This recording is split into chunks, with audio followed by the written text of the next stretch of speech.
everyone. My name is Terry Modisette. I'm the Executive Director of the Centre for Legal Innovation, and we are absolutely delighted to be collaborating with the folks from Avvoka and also from Checkbox AI, Joseph, Lawhawk and Neotologic, to bring you this first episode in a series of 7, all about automation. This mini-series is part of our digital literacy series.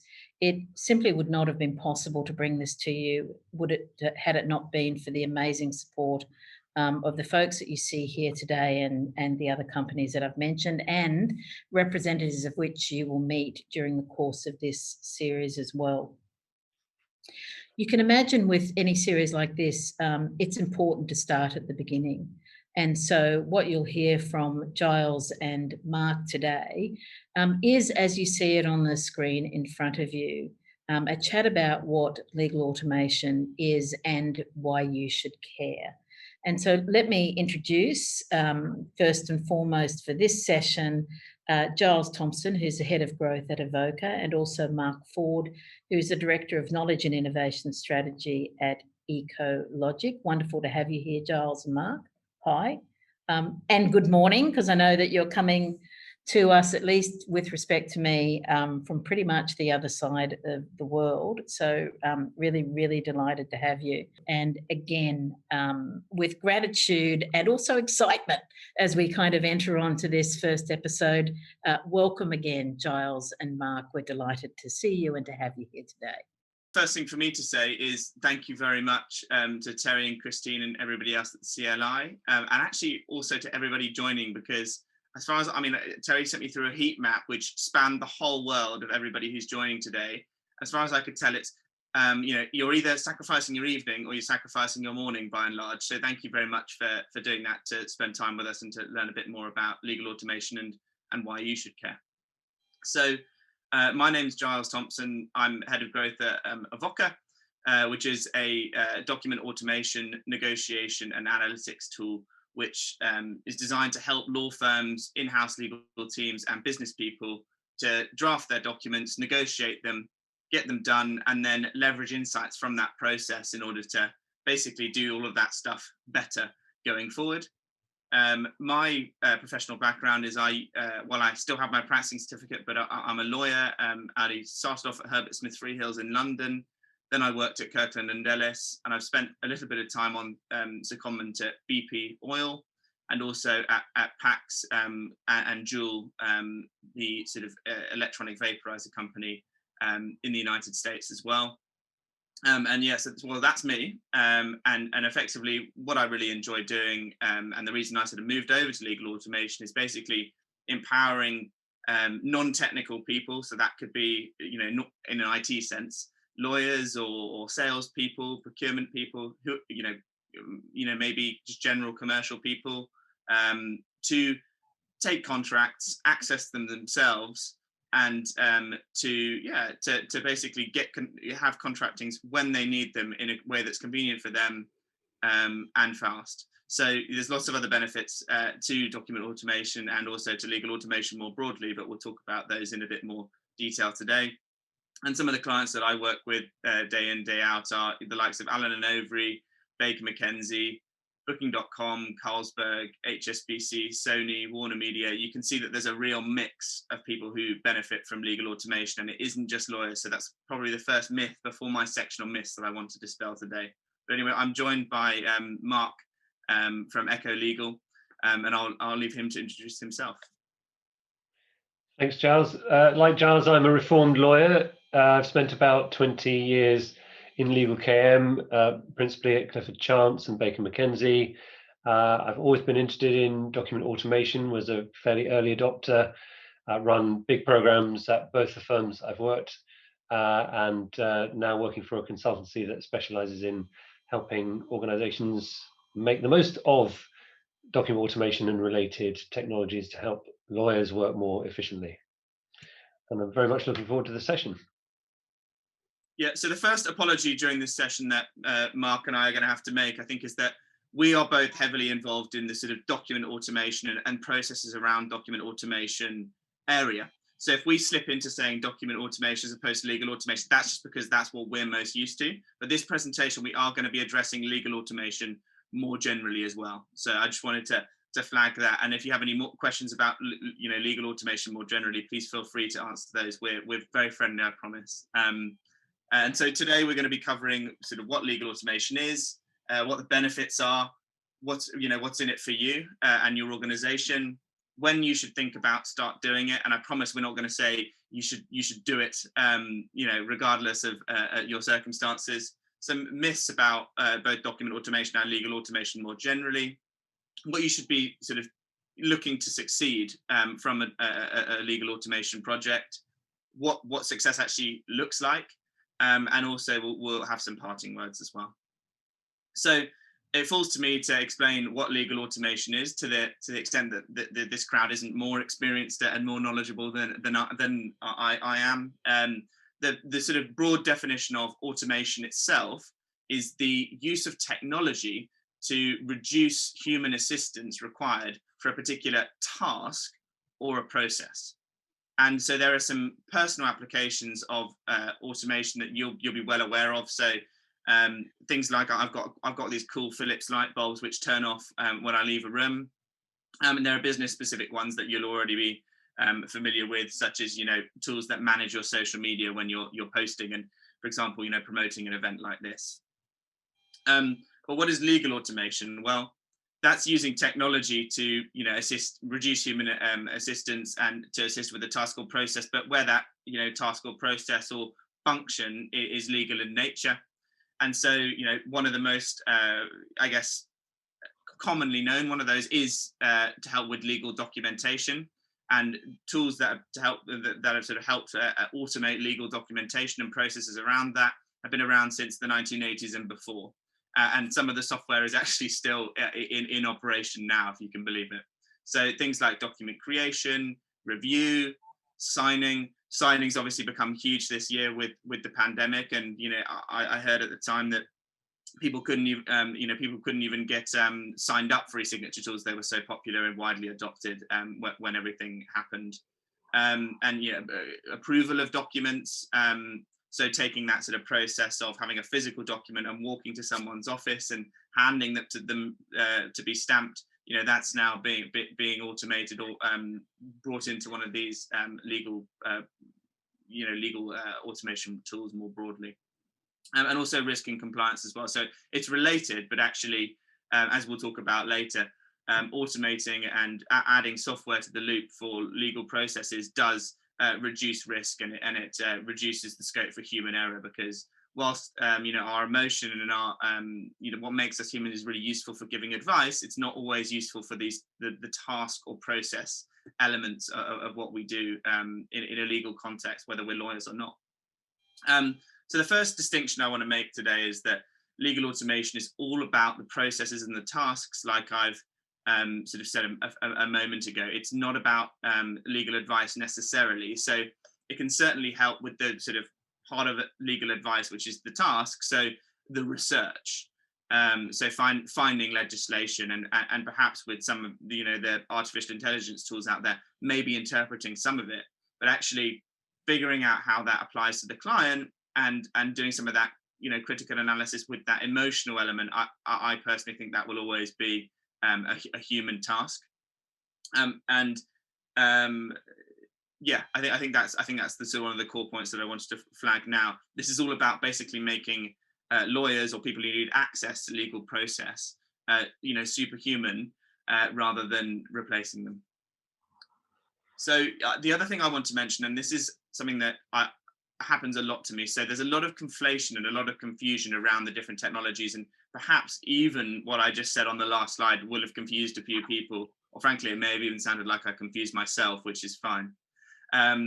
The nearby technologies that we hear about a lot are artificial intelligence. So please don't make the assumption that where there's an automation product that they incorporate some form of artificial intelligence, so some kind of human-like intelligence which assists with that particular product or process that's assisting with. There's actually lots of really easy ways to enhance a process or to automate it that don't involve artificial intelligence, because frankly, a lot of the tasks that we as lawyers or people involved in legal processes don't really, involve us doing too much critical thinking in a human way. It is about, repeatedly inputting data, which is not something that I think anybody signs up for, being a lawyer or being involved in a legal process to do. We actually like that value add. We like that human interaction. The other, related concept, and machine learning is very, very strongly related to artificial intelligence, is, technologies which have the ability to learn and improve. And certainly automation technologies which have the ability to learn and improve are very useful, but it doesn't even necessarily need to be software that does that. It can actually be the people involved in the process who take learnings from what's happening in that process and implementing it. So again, don't assume that machine learning should be, or indeed is, part of a legal automation product. And the one where I see sort of the most conflation at the moment is document management systems. So this could be, the phraseology of document management systems, or a really big sort of buzz phrase at the moment, and you will have seen lots of this, but contract lifecycle management tools as well. So that is very distinct from legal automation products, because first of all, legal automation is much broader than document automation, but actually, document management tools, it's simply keeping documents and storing them. And actually all of the other, it doesn't help that the providers out there, we all do different parts of these different processes. But yeah, I think legal automation and document management and contract lifecycle management should sit in different buckets, and that will hopefully help you going forward. So yeah, I'm going to pass over to Mark now to talk through some of the benefits of legal automation. So yeah, over to you, Mark. Thanks, Giles. So I think there's quite a few benefits that can come from automation, and particularly document automation. I think the first one, and the main one, the obvious one that everybody thinks about, is that you're saving time. It allows you to perform your process to deliver your document more quickly. And that means that you can reach your client expectations more quickly, but it also potentially means you're reducing the cost of delivery, and therefore you are saving the organization money, you're improving your profit margin. Now, I know there's a number of law firms represented on this call, and the intricacies and quirks of the legal billing model, where the costs are directly tied to the revenues, make this a little bit more complicated, and perhaps we can talk about that later. But in principle, what we're really aiming to do with automation is to get things out faster and to reduce our costs, and therefore improve our profit margins. But you're also saving time potentially in how you are maintaining your documents. And that happens in a couple of ways. So imagine you have a suite of form documents. So let's say it's a suite of loan documents. Typically, these evolve into large families of documents, and you have different variations to cope with different scenarios that you need to produce. So you might have a single borrower version and a multiple borrower version, or you might have a single currency version and a multiple currency version. And so it's not unusual for organizations to have large numbers of very similar versions of form documents that they have to maintain in parallel. Anyone who's tried to do that will know it can be very difficult to maintain very large families of documents, very large numbers of these suites of documents in consistent format. But what automation allows you to do is to collapse these down into a single automated version. So you take all of those variations, all of those flavors of document, and you incorporate all the optional wording into one document. That means when you make a change, you're making a change just to one document rather than to 10 or 20 documents.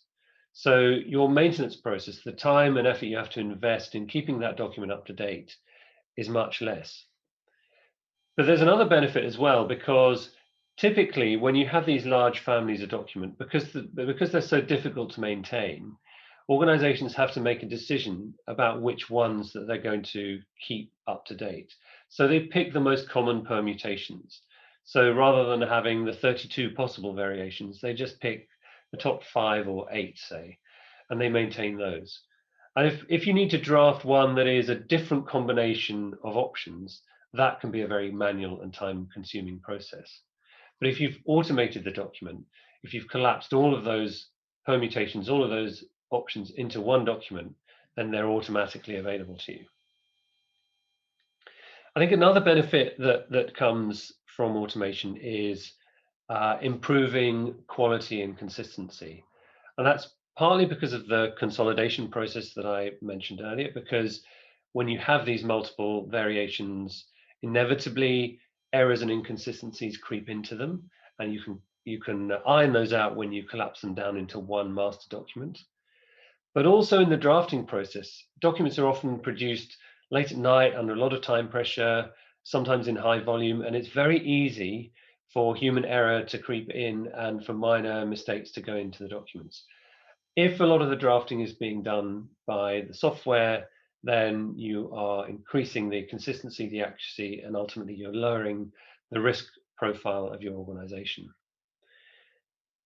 I think also, if you look at it from the perspective of your lawyers, this is something that is going to mean that they are using their time better. They are not spending their time on the lower value, more administrative work, because the technology is helping them to do that. And so they are really making better use of their time. They are doing real lawyering with their time, which is what they want to be doing. And of course, the potential to use that time save and to redeploy it onto other projects. Could be other client work, could be other internal investment work, could be other work for the business.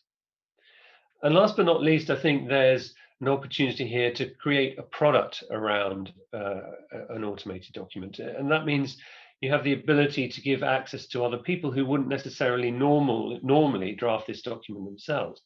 That could be within a commercial organization, someone in the business. It could be, if you're a law firm, one of your clients. And that's actually an increasingly popular use case that many organizations are taking advantage of. So those are the reasons from a business perspective. What's in this from an individual perspective? Because automation, when you look at it from the perspective of why should a business do it, is not the business justifications are not necessarily the same benefits as they are at an individual level. So I think from a lawyer's perspective, from the point of view of the person who's actually generating the output, I think it means a number of things. First of all, it means they are doing less administrative work. So they are focusing on higher value work, and the more routine tasks are being taken off their desk. A good example I like to use is, if you think the example I gave earlier about single borrower, multiple borrower, the differences between those two options in the document will be lots of singular and plural grammatical changes. So the borrower is or the borrowers are. If you've got a person doing that, making those changes manually, that's not a rewarding task. It's not a good use of their time. So if you can have those sorts of changes done by the software, then everybody wins. And what that means is also you're going to have happier lawyers. They're going to be more satisfied in their job because they're doing what they've trained to do. They're using their experience and their skills. They're not doing work that really is more administrative in nature. And it also makes their job easier. It just makes the job of producing a document, producing output, more straightforward. If you're an in-house lawyer, I think you have the additional benefit that you can give access to a tool to part of the business. So whilst you're still supporting them, whilst there's still maybe some areas that you have to get involved in, you have the potential to remove a whole raft of more straightforward scenarios from your desk and give the business a tool that they can use directly themselves. If you're someone who is responsible for maintaining content, so perhaps in a law firm, if you're a professional support lawyer, or if you own a template document or a standard form document, then you're going to be saving time because you have one document to maintain rather than a family of documents. And no matter who you are, if you're getting involved in automation, you're contributing to your organization's innovation agenda. And if you think, I know Giles is going to talk about this in a little bit, but if you think this is something that's just for the techies and the propeller heads, that's not true, because it's much more accessible than it was. There's lots of opportunities for no code or low code automation. And this really is a process that pretty much anybody can get involved in. So it is an opportunity to demonstrate commitment to an expertise in, I think that should say innovation on the slide. So let's go on to think about whether and when you should automate. And as Giles said, the answer is not always in every possible case. There are definitely some scenarios where it doesn't make sense. I think, first of all, it's important to think about what business problem you're trying to solve. And typically that's going to be an area where you have pain in the business, where you need to save time, or where you need to reduce risk. And in any of those cases, then if there's an opportunity to automate, then it's going to be a good starting point. Now, when I look at this, I think there's a couple of prerequisites that you really need to have in place before you start. And people don't always do this, and I think this is potentially a risk area if you're embarking on a project like this. I think the first thing is that you have to understand what you're automating. So if it's a document, you need to make sure that that document has been drafted. Now that sounds ridiculous, but I can promise you I've been in a number of situations where I've seen organizations try to automate something that really isn't finished. And there's a couple of areas that I think are potential pitfalls. The first is if the content is not up to date. So sometimes it's tempting to say, this would be a great document to automate. We just need to redraft it because it hasn't been updated in a couple of years. And I really think that's a recipe for disaster. Sure, you can tweak, you can refine, but I think it's very hard to draft at the same time as you're automating. I think the second area where there are potential problems is where you don't have agreement on what the standard wording should be. And this is particularly a challenge for some law firms where you have different offices or different groups or sometimes even different partners who have preferences about the wording they should use. So you have potentially multiple variants of a single document being used throughout the organization. If you don't have agreement on what the wording should be, then you don't know what to automate. And if you pick one of them and automate it, then you're going to struggle to get everybody to use it. So I do think it's important to have all the wording in place, agreed, up to date, and all of the options as well. I think the other aspect to consider is making sure that you have support from the organization, that you have engagement, and really that means the subject matter expert. So whoever owns the content, whoever really understands that subject matter, needs to be supportive of this, needs to be engaged in it. And if you don't have that, then again, I think you're going to face challenges. So assuming all those factors are in place, then I think there are some other factors to consider in deciding where you should focus your time. So if we have a look at the next slide, we'll see some of the main considerations that might be worth bearing in mind. So often organizations are faced with a challenge of identifying, where should I start? I've got lots of opportunities to automate, but which document, which area, which practice group or product area should I start in? So these are a few factors to bear in mind. I think the first one is that you need to have a document that has a reasonable number of standard options. If you don't have any variation or any options within the document, it's probably not going to give you a lot of benefit if you automate it. But also it needs to be a document that is used quite a lot, because even a small saving of time, if you use it very regularly, is going to be multiplied over the course of a month or a year. I talked about families of documents that you can consolidate together. If you have large families, that again is a factor that's going to potentially give you a lot of benefit from automation, but also where you have a large number of documents that are being output together. So potentially you can have one process where you ask a number of questions on screen and then a whole series of documents is produced, all sharing that information, all based on the answers that the user has given. And there may be other business reasons. For example, you may be under pricing pressure in a particular area. There may be risky issues in a particular area with a particular document that make it a good candidate for automation. I think just one final thought to leave you with before I hand back to Giles, and that is that very often these sorts of projects are driven by enthusiasts within the organization, people who get the concept of automation for whatever reason. The nature of their business means they want to do it, they embrace it, and they come up with some ideas, and you're off and running, and you automate those projects and hopefully have success with them. But what I quite often see in organizations is once they've done those initial few projects that are driven by the initial sponsors, they run out of steam. And I think what I'd say is that reactive approach is great for starting these sorts of projects, but it will only get you so far. And if you really want to achieve scale, if you really want to achieve the benefits that are possible from this sort of approach, you need to take a more strategic approach. You need to apply this sort of reasoning that I've outlined on the slide to your processes and your document collections in order to reap the full benefits of automation. Giles.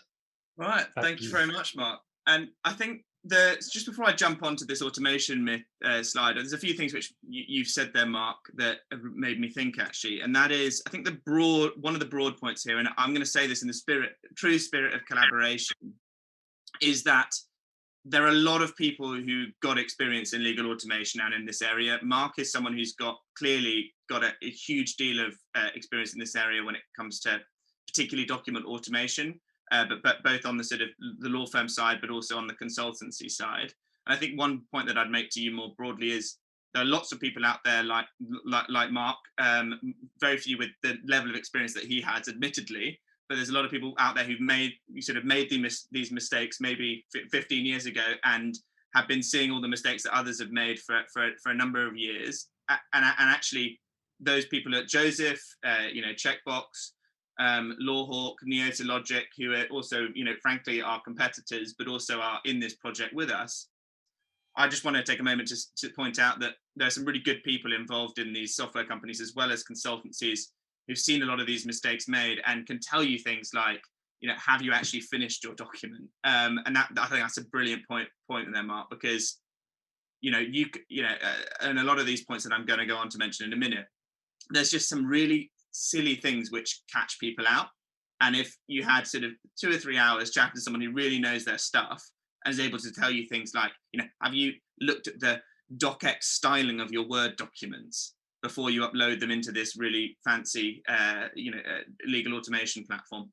Silly things like that save a huge amount of time and grief later down the line. So yeah, I was just going to pause for a moment and just say that people like Mark, people with the sort of experience who maybe perhaps are now working at software firms like Avvoka can be really helpful to you. So, we're really friendly. So please don't feel ever that you can't ask those questions, because frankly, we don't ask the silly questions of our colleagues perhaps or competitors, and then we find ourselves in similar situations. So yeah, that's sort of a header to this automation myth section. So if you've ever fallen for a myth, basically, don't feel bad about it. And Mark, maybe you've even fallen for some of these over the years. Well, I was just going to add, yes, absolutely. Everything I said is basically because I made that mistake myself at some earlier point. So yeah, very much agree with that. Brilliant. Okay, well, basically, now I've been nice. This is my accusatory segment where I'm going to say, is this why you say that you haven't automated yet? And if that's right, well, hopefully we can bust those myths and work through them together. So the first myth on my slide here now is basically that you need to be some whiz kid and you need to know how to code yourself in order for your organization to automate processes, documents, whatever it is, or that you need an IT team who's got time or frankly the will to help you. Now that might have been true in the 1980s, but thankfully, I think particularly in the last sort of 5 to 10 years, there's a lot of platforms out there like our partners who are delivering this series with us. But Avvoka is one of these firms that allow you to automate processes by dragging and dropping boxes, drawing arrows, effectively by creating flowcharts just like you would within Microsoft Word or something like that. It's super simple. And effectively, I think there's almost a new brand of legal tech company coming out, which is basically a consumer software piece of tech and is designed to be able to picked up and used just like your iPhone. So that isn't an excuse anymore. Sorry, everyone.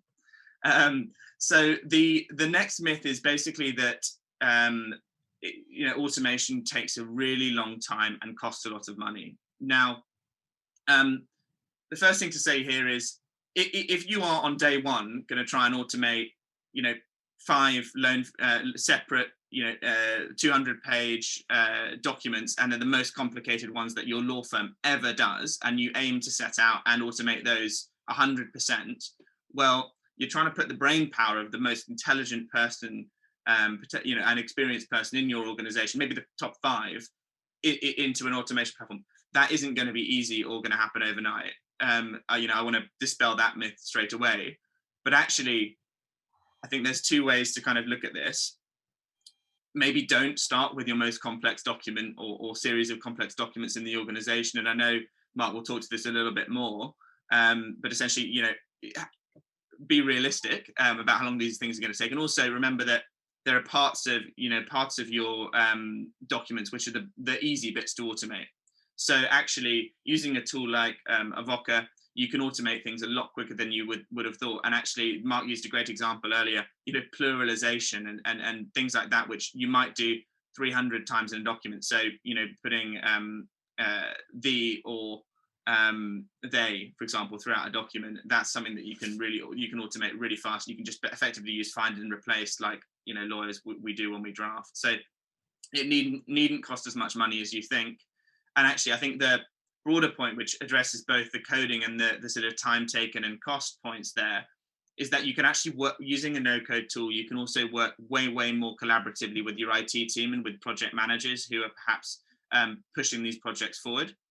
And actually, the fact that you can all sit down and understand what's happening to documents, so the fee earners don't feel like those documents have been sort of taken away from them, and they're frankly the most valuable IP in a lot of legal functions in-house, but also in private practice, is being wrenched away from them and is being coded in a way that they don't understand, and then handed back to them. And then it's probably wrong because, frankly, IT people don't always understand legal markup, and vice versa. Effectively, by having these no-code tools, the whole process is short-circuited, and there's a little bit less, I guess, angst built into the process, and there's going to be more trust because there's more understanding as well. So the other sort of one of the other myths on this page is also effectively that my process or my document is just generally unsuitable for automation. Now, there are genuinely some legal tasks which I think aren't particularly well suited to automation. So I think, putting, for example, counsel putting together their note when they're speaking in the context of litigation. I'm an ex-litigator. I've always thought that actually submissions, there's a lot of really good examples where those can be automated, for example, automatic submissions for fighting car parking fines and this kind of thing in the legal context. I think that really lends itself. But actually putting together the sort of legal note that counsel are going to read during that process, well, I think that's really hard to automate because everybody's brain works differently, and actually the process of writing is really helpful. And so repetition there is quite good for memory. But I think generally speaking, most processes do lend themselves to automation. And then the last point on this slide, before I move to a few more myths, is that basically automation is inherently, and the softwares that help you with automation are in some way inherently insecure. And I think this is an area where I would actually love some healthy debate on it. But essentially, this is around cloud technology and the idea that unless all of your data around the processes that you're automating is basically stored within your building, it's some way insecure. I think and again, there'll be IT professionals and information security professionals on here far more experienced than me. But I think what we've seen is actually perhaps, and this is a bit controversial, perhaps the sentiment that the cloud is insecure has been driven more around an aversion to change, perhaps, than it has actually been about risk, because we've seen a huge shift with a lot of our clients moving over to the cloud, post pandemic, and actually there's a shift towards basically pragmatism and practicality around those issues. But again, people will have different opinions to me, but I think the key point here is there's nothing inherently insecure about accessing technology through the cloud. Frankly, if your company uses Google Mail, for example, they should have no issue using the cloud. So yeah, a few more myths just to work through here. And the top point here around complexity, you might be forgiven for thinking this looks very similar to my earlier point around, generally it being an unsuitable process, and maybe that's right. But I think this one is particularly leveled at private practitioners, and that is, I often get the sentiment that actually, this loan facility or whatever the document or process is just too complex. It's, there's a reason why private practice lawyers do it. And my key sort of response to that, in addition to what it says on the platform, which is basically it is a myth, is that we've automated some of the most complex agreements going. So we have a joint project with Allen and Overy, and also with the Loan Market Association, which is the sort of, I guess, European-based version of the APLMA, which is more relevant to APAC. And they're the main publisher of finance documentation, a recommended form finance documentation that the loan market uses. And we've been able to automate that. Now, so we have automated some of the most complex agreements going, so we know it's possible. But I think the point I just make here is, again, it's related to the points I'll make later, but be realistic about what you're looking to automate. You're not going to automate every single response to every single drafting point that the other side will make, but you will be able to automate 80 or 90%. And then you might be able to come up with some complex, bespoke waterfall payment provisions or something for your loan agreement using all of your years of experience. The final two myths on here, quite an interesting one here is that my business is too small or too big, and if sometimes it does feel like you can't win, but I actually think that those teams who are the smallest have some of the most to gain from these technologies. So the cost pressure is basically, you always have to, in-house legal divisions, I hear it all the time, have to do more with less.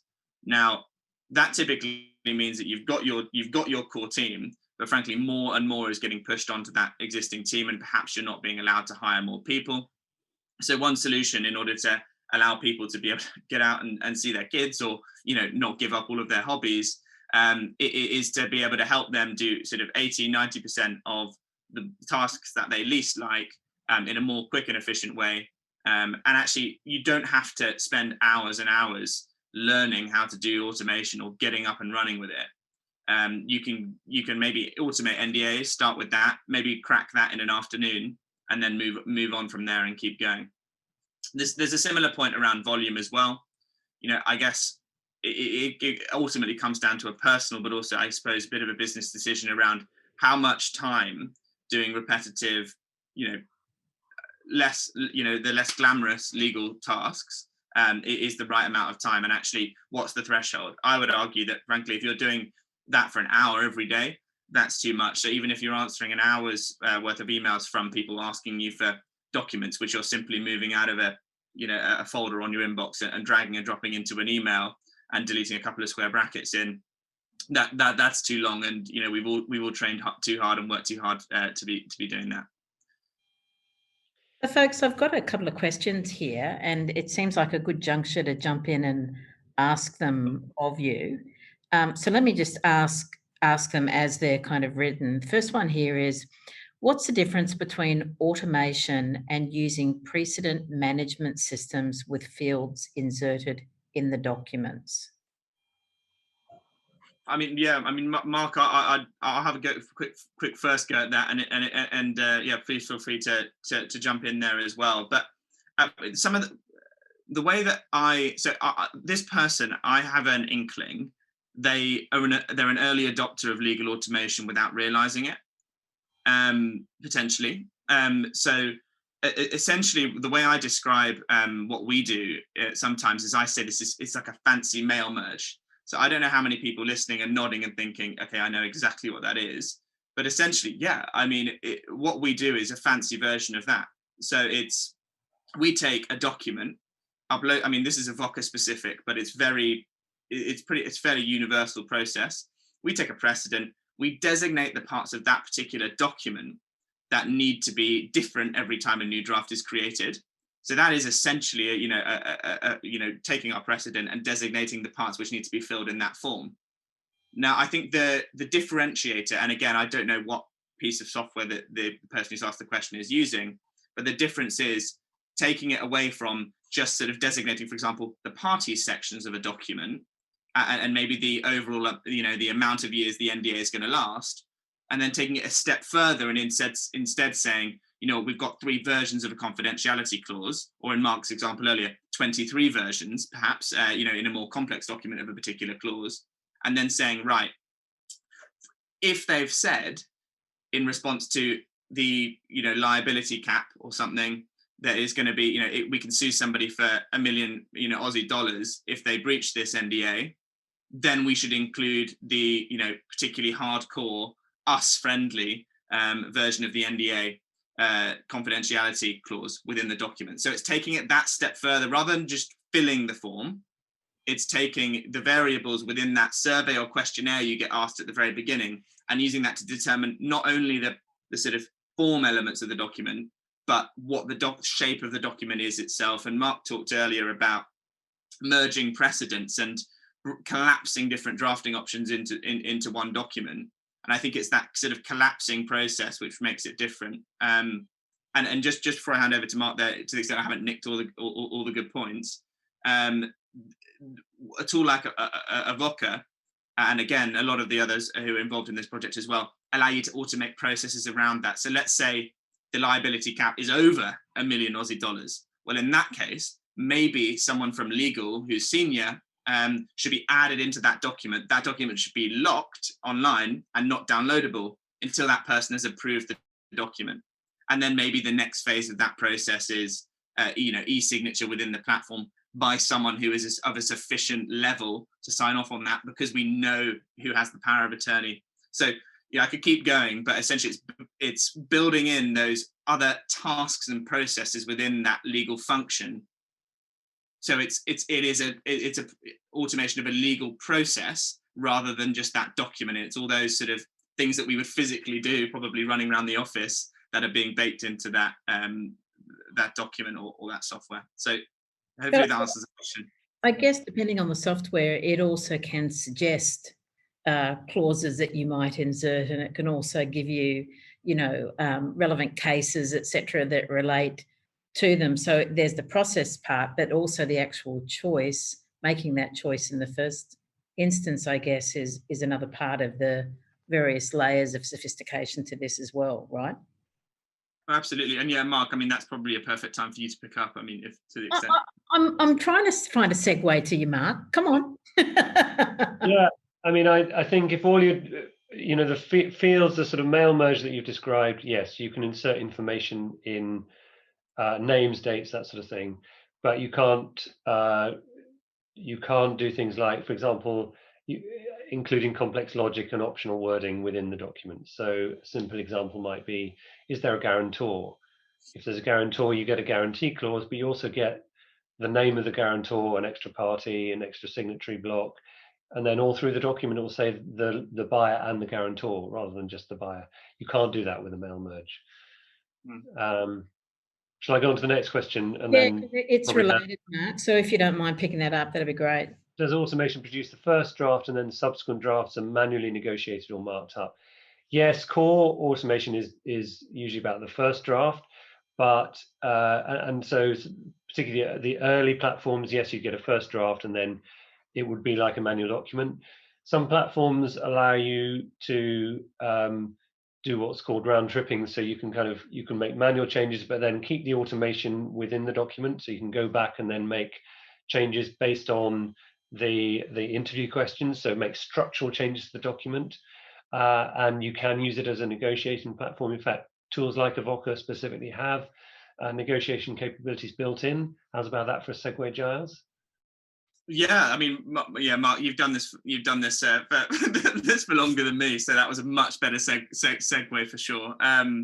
No, yeah, I think that's a key point actually, and for those people who are sort of real legal operations nerds on the call, and I use nerds in a very affectionate way, given my line of work, that this is a perfect application for things like clause libraries and also for playbooking as well. And I don't like using sports metaphor in a business context, but that's what people refer to it as. Essentially, taking different sort of versions of a clause that are sort of, I guess, cascading in order of when you'd fall back to them, and then operationalizing those throughout a negotiation process. And our in-house clients use those very heavily, and actually use it at the analytics part of our platform. And a few tools on the market have analytics to find out how often you're using certain fallbacks, and then to be able to tweak the wording in subtle ways to make it less confusing, but also perhaps lead to better outcomes for you.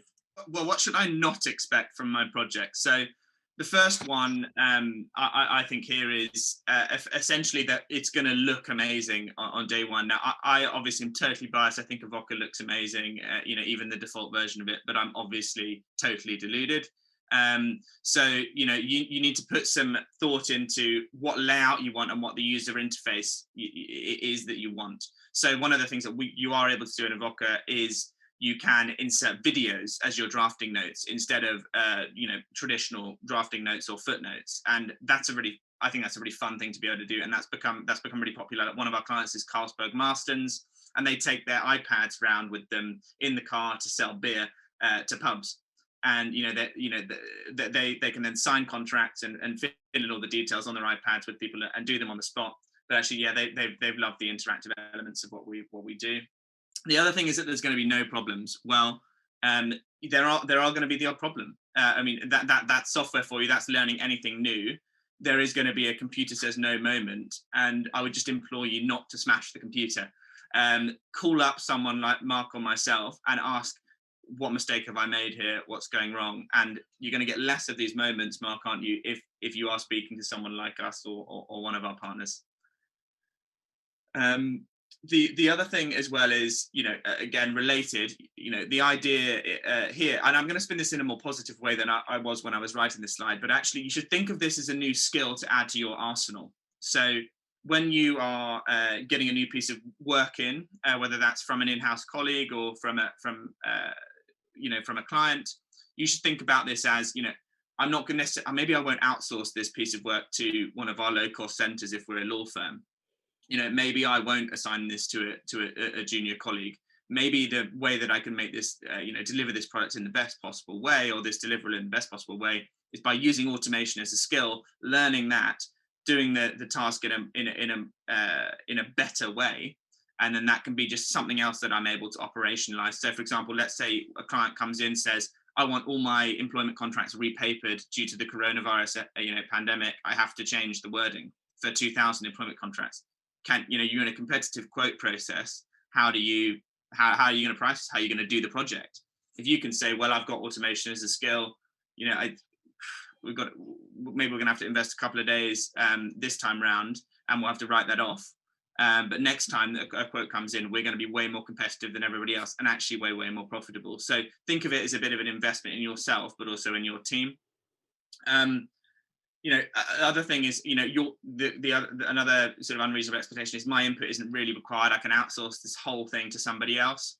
Well, frankly, the legal processes and the documents that are centered within that, and all of that knowledge is a core part of what lawyers do. It's a real value in that the legal functions of in-house legal teams, but also private practice businesses. So the idea that you could outsource that and just have somebody else deal with that part, I don't agree with. I think it's such an important part of what lawyers do that they absolutely should have control over that, and actually they're the best people to lead a lot of those projects, or at least to be heavily involved in those projects.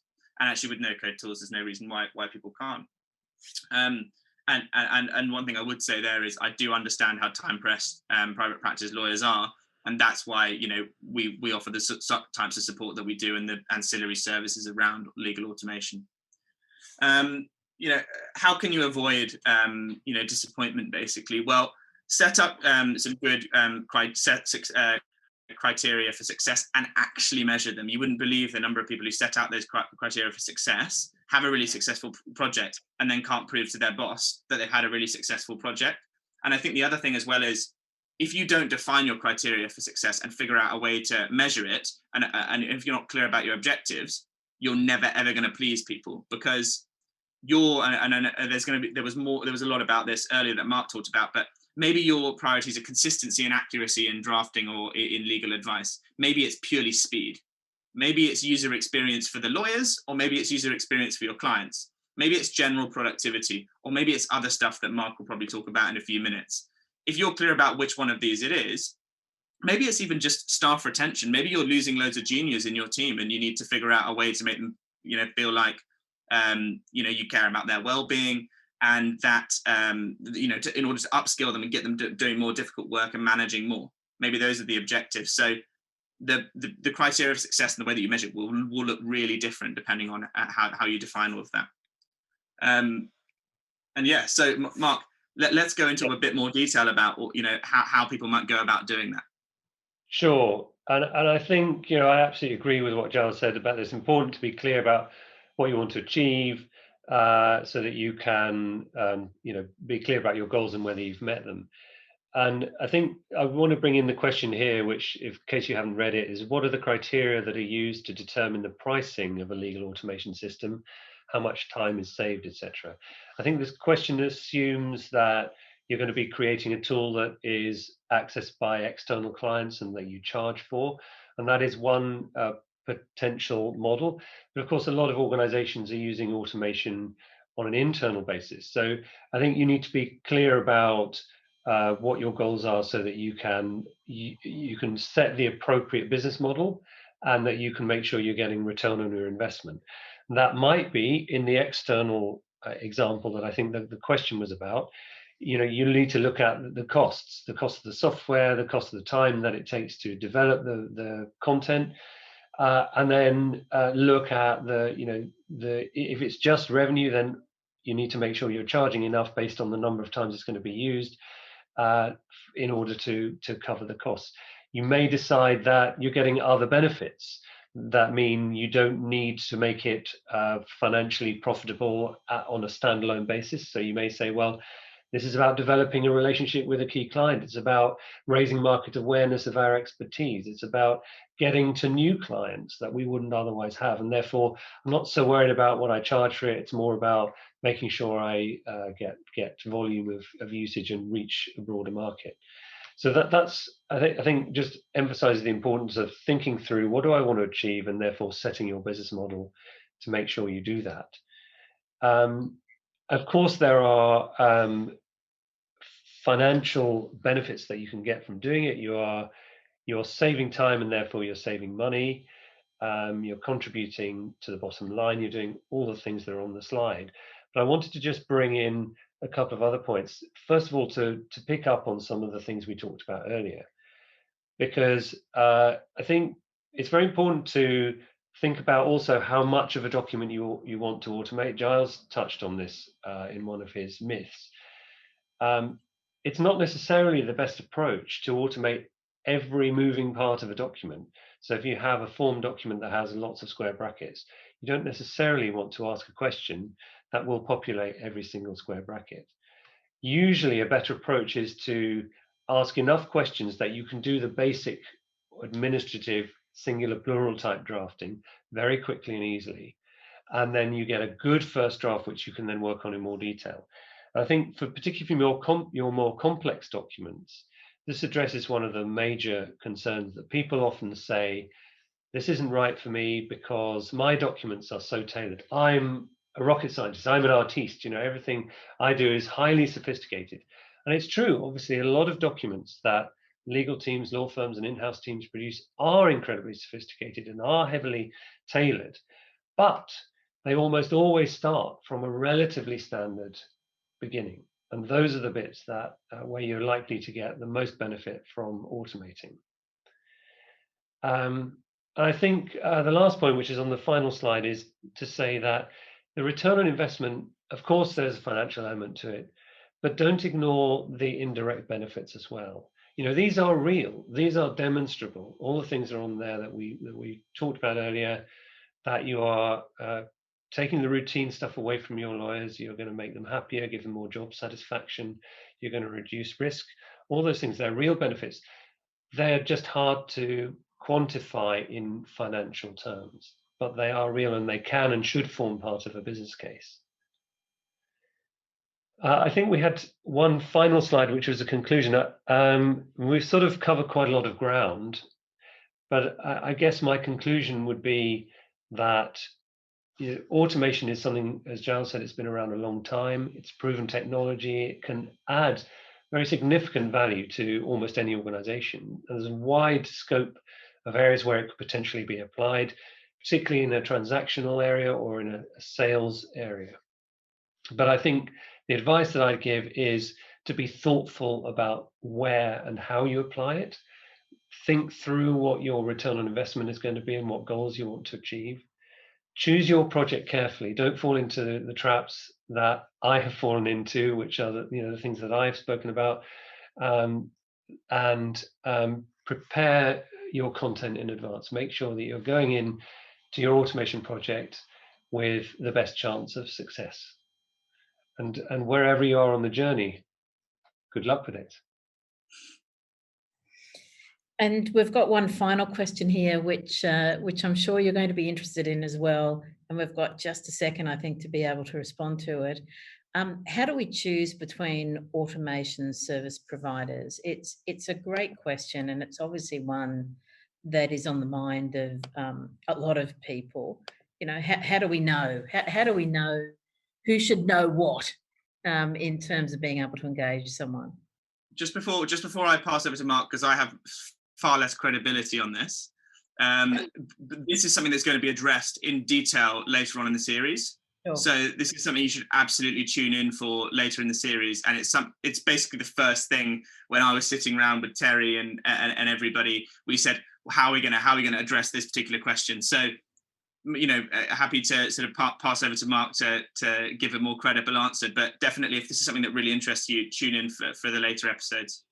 So, Mark, you're setting up a teaser for the next episode, it sounds like. Very exciting. I think, so I'd say, again, it's about being clear about what you want to achieve, what sort of content you want to automate, and whether it's just automation you're interested in, because the different platforms have different capabilities. Some focus just on automation, some do other things as well. In some cases, it's a more technical process. A number of platforms now, particularly the more recent entrants, are marketing themselves as no-code or low-code platforms, and as being much more accessible. And I think the other factor which is related to that is who is going to do the automation for you. Do you have resources in-house? Do you have capability? Do you have pretty techie lawyers, or is it something that you want to roll out to everybody's desktop and you need something that's a bit more user-friendly? So I think about what you want to do. Is it just automation? Think about who's going to do it and which documents you want to apply it to. Yeah. And look at the capabilities of the tools. They do differ in some cases substantially. Great response. Thank you. Thank you, Mark. Thank you, Giles. Great presentation, and really kind of launched the series, I think, wonderfully. Really, really appreciate it. Folks, I mentioned at the beginning of this that the session is being recorded, so you will be able to come back and listen to it, because there was an awful lot of good advice that I think would be worth definitely being able to have that opportunity to listen to again. Thank you, everyone who joined us. It's great to see you here. We hope that we'll see you for the rest of the series as well. And just a quick reminder there, the next episode will be on the 8th of July. It will be at a similar time, it's on a different time from this time, which will be 1 to 2 p.m. Australian Eastern Standard Time. So we're not going to get you guys out of bed for that early. That'd be a little bit late, as the case may be. That'd be crazy.